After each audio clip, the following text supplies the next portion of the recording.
दोस्तों नमस्कार। आपकी सफलता ही मेरा मिशन है। ज्ञान कोश एजुकेशन पर आपका अभिनंदन है। आइए आज हम लोग प्रैक्टिस सेट 25 पढ़ते हैं। हाँ, एक चीज के लिए मैं पहले आपसे कहना चाहता हूँ कि आज थोड़ा समय के अभाव के नाते 20 ही प्रश्न यहाँ से आपको देखने को मिलेगा, क्योंकि इसके पहले के वीडियो में 30 प्रश्न आपको मिल रहा था। तो इसके बाद फिर आपको फिर 30 ही प्रश्न मिलेगा, लेकिन आज थोड़ा सा इसी पर काम चलाइए। चलिए हम लोग प्रश्न नंबर 1 देखते हैं। जहां वाच्यार्थ के साथ साथ व्यंग्यार्थ निकलता है, पर कभी वाच्यार्थ को ही प्रमुखता देना चाहता है, वहां अलंकार होता है। अलंकार पर आपको कुछ वीडियो यहां से मैं दे रहा हूं, कुछ प्रश्न आपको मैं यहां से दे रहा हूं। तो देखिए, पहला है मानवीकरण, दूसरा है समासोक्ति, तीसरा है अतियुक्ति और चौथा है अतिशयोक्ति। तो इसमें से कौन सा अलंकार है जहां वाच्यार्थ के साथ साथ व्यंग्यार्थ भी निकलता हो? तो आइए हम लोग उत्तर देखते हैं। सही उत्तर आपका हो जाएगा बी, समासोक्ति। क्या है? समासोक्ति अलंकार है यहाँ, ठीक है ना। प्रश्न नंबर 2 देखते हैं।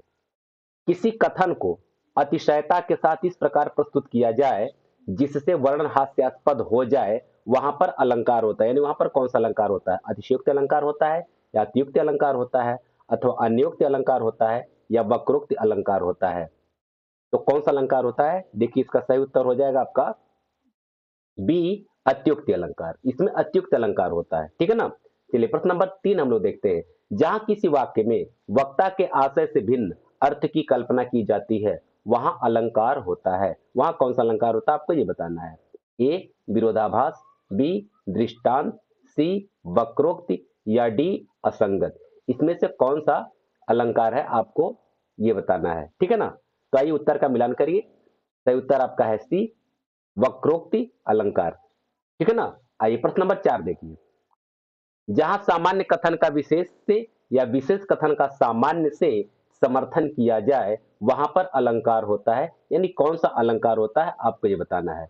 अर्थांतर होता है, अर्थांतर न्यास होता है, या विरोधाभास होता है, या विभावना होता है, या फिर प्रतीप।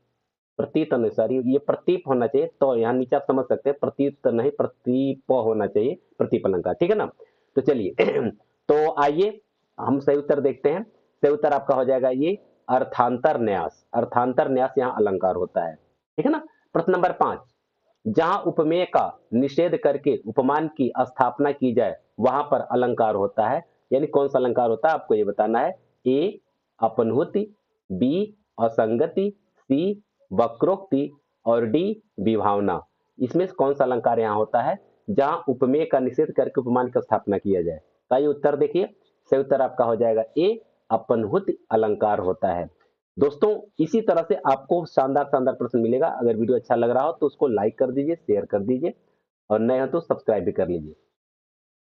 जब सिंह तलवार लेकर उतरा तो गिदड़ भाग गए, इस वाक्य में कौन सी शब्द शक्ति है? अब आप यहां से 5 प्रश्न शब्द शक्ति का पढ़ेंगे। तो ए अभिधा, बी लक्षणा, सी व्यंजना, या डी इसमें से कोई नहीं। इसमें से कौन सी शब्द शक्ति है? जब सिंह तलवार लेकर उतरा तो गिदड़ भाग गए, ठीक है ना। तो आइए इसका सही उत्तर का मिलान करिए। सही उत्तर आपका हो जाएगा बी, लक्षणा। ये लक्षणा शब्द शक्ति है। आइए प्रश्न नंबर 7 हम लोग देखते हैं। उदित उदयगिरि मंच पर रघुबर बाल पतंग, उक्त पंक्ति में कौन सा लक्षणा, मान किस प्रकार का लक्षणा? लक्षणा का कौन सा भेद आपको ये बताना है। ए, लक्षण लक्षणा, बी, उपादान लक्षणा, सी, सारोपा एवं साध्यवसाना लक्षणा, या डी, गौड़ी लक्षणा। इसमें से लक्षणा के जो 4 भेद है, चारों भेद में कौन सा भेद है बताएंगे आप। तो आइए उत्तर का मिलान करिए। सही उत्तर आपका हो जाएगा सी, सारोपा एवं साध्यवसाना लक्षणा होगा ये। आइए प्रश्न नंबर 8 हम लोग देखते हैं। उसका घर गंगा में है, उक्त पंक्ति में कौन सी शब्द शक्ति है? ए, अभिधा, बी, लक्षणा, सी, व्यंजना, या डी, कोई नहीं। उसका घर गंगा में है, पंक्ति को समझिए और इसमें बताइए इसमें से कौन सी शब्द शक्ति है अभिधा, लक्षणा या व्यंजना में। तो आइए सही उत्तर का मिलान करिए। सही उत्तर आपका हो जाएगा सी, व्यंजना। कौन सी शब्द शक्ति है यहाँ? व्यंजना शब्द शक्ति है। आइए प्रश्न नंबर 9। लाल पगड़ी आ रही है, उक्त पंक्ति में कौन सा लक्षणा है? यानी किस प्रकार का लक्षणा है? लाल पगड़ी आ रही है, लक्षण लक्षणा है, या उपादान लक्षणा है, या शुद्धा लक्षणा है, या फिर गौरी लक्षणा है? लाल पगड़ी आ रही है, इसमें से कौन सा लक्षणा है? लक्षणा का कौन सा भेद है आपको ये बताना है। तो आइए सही उत्तर देखिए। सही उत्तर आपका हो जाएगा सी, शुद्धा लक्षणा है। ये कौन सी लक्षणा है? शुद्धा लक्षणा है। प्रश्न नंबर 10, सोहत नाग न मद बिना तान बिना नहीं राग, उक्त पंक्ति में व्यंजना की कौन सी शब्द शक्ति है? ये किस प्रकार की व्यंजना है? अब आपको ये बताना है। अभिधा मूला शाब्दी व्यंजना, या लक्षण मूला शाब्दी व्यंजना, या अभिधा मूला आर्थी व्यंजना, या लक्षणा मूला मूला आर्थी व्यंजना, इसमें से कौन सी व्यंजना है बताएंगे। तो सही उत्तर आइए देखिए, सही उत्तर आपका हो जाएगा ए, अभिधा मूला शाब्दी व्यंजना। दोस्तों इस वीडियो में आपका कमेंट मैं नहीं ये उसका स्लाइड बना पाया हूं, तो उसके लिए मैं क्षमा चाहता हूं। आपसे बातचीत नहीं हो पाएगी, बस केवल हम लोग प्रश्न देखेंगे और इसका फिर अगली बार जब हम लोग अगला जब वीडियो बनाएंगे तो उसमें जितना भी कमेंट है सारा कमेंट उसमें एक स्लाइड बनाया जाएगा, आपसे बातचीत भी होगा, ठीक है ना। अगर प्रश्न अच्छा लग रहा हो तो लाइक और शेयर कर दीजिए। आइए प्रश्न नंबर 11, कृष्णा सोपती का उपन्यास जिंदगी नामा का प्रकाशन वर्ष क्या है? ए 1979, बी 1988, सी 1971, या फिर डी 2005। जिंदगी नामा जो उपन्यास है इसका प्रकाशन वर्ष आपको बताना है जो कृष्णा सोपती का है। आइए उत्तर देखिए, सही उत्तर आपका हो जाएगा ए 1979, ठीक है ना। चलिए आइए हम लोग प्रश्न नंबर 12 की तरफ चलते हैं। मुक्ति पथ किसका उपन्यास है? मुक्ति पथ किसका उपन्यास है आपको यह बताना है। ए जैनेन्द्र, बी इला चंद्र जोशी, सी यशपाल, या डी नासिरा शर्मा। मुक्ति पथ किसका उपन्यास है आपको ये बताना है। आइए सही उत्तर देखिए, सही उत्तर होगा आपका बी इला चंद्र जोशी, ठीक है ना। आइए प्रश्न नंबर 13 हम लोग देखते हैं। धूप का एक टुकड़ा कहानी के लेखक कौन है? भीष्म शाहनी, कृष्णा सोबती, निर्मल वर्मा, या सदल मिश्र। धूप का एक टुकड़ा यह कहानी है, यह कहानी किसकी आपको ये बताना है। तो आइए सही उत्तर के लिए तैयार रहिए। सही उत्तर क्या हो जाएगा मिलान करिए। सही उत्तर आपका हो जाएगा सी निर्मल वर्मा, निर्मल वर्मा। प्रश्न नंबर 14, भागदत्त का हाथी किसकी रचना है? भागदत्त का हाथी किसकी रचना है? ए अखिलेश, बी ज्ञान रंजन, सी सृंजय, डी त्रिलोचन। भागदत्त का हाथी किसकी रचना आपको ये बताना है। तो सही उत्तर जानिए, सही उत्तर आपका हो जाएगा सी सृंजय। क्या होगा? सृंजय। आइए प्रश्न नंबर 15 हम लोग देखते हैं। महाभोज कहानी किसकी है? महाभोज कहानी किसकी है? ये मन्नू भंडारी की है, या शैलेश मटियानी की है, या राकेश वत्स की है, या फिर कमलेश्वर की है। महाभोज कहानी किसकी है आपको ये बताना है, ठीक है ना। तो सही उत्तर आपका हो जाएगा बी शैलेश मटियानी।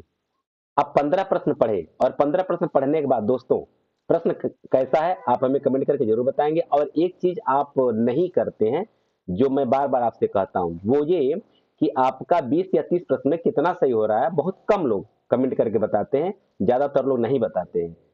तो ऐसा ना करें, मैं चाहता हूं कि सब के सब लोग बताएं, अच्छा लगता है, ठीक है ना। चलिए आइए प्रश्न नंबर 16 हम लोग देखते हैं। विरेचन सिद्धांत के प्रवर्तक हैं। अब आपका पाश्चात्य काव्यशास्त्र से कुछ प्रश्न यहाँ से देखने के लिए मिलेगा। विरेचन सिद्धांत के प्रवर्तक है कौन? लोंजाइनस है, थोड़ा सा मिसप्रिंट है, लोंजाइस हो गया, लोंजाइनस है, या फिर कॉलरिज है, या फिर प्लेटो है, या अरस्तु है, आपको ये बताना है विरेचन सिद्धांत के प्रवर्तक। तो आइए हम लोग सही उत्तर देखते हैं। सही उत्तर आपका क्या होगा? सही उत्तर हो जाएगा डी अरस्तु, ठीक है ना। आइए प्रश्न नंबर 17 हम लोग देखते हैं। वामन ने अलंकारों की संख्या बताया। वामन के अनुसार अलंकार की संख्या कितनी है आपको ये बताना है, ठीक है ना। ए 32, बी 39, सी 20, या फिर डी 41। वामन ने अलंकारों की संख्या बताया है, कितना बताया आपको ये बताना है। सही सही उत्तर देखिए, सही उत्तर आपका हो जाएगा ए 32 अलंकार बताया है, ठीक है। आइए प्रश्न नंबर 18 देखते हैं।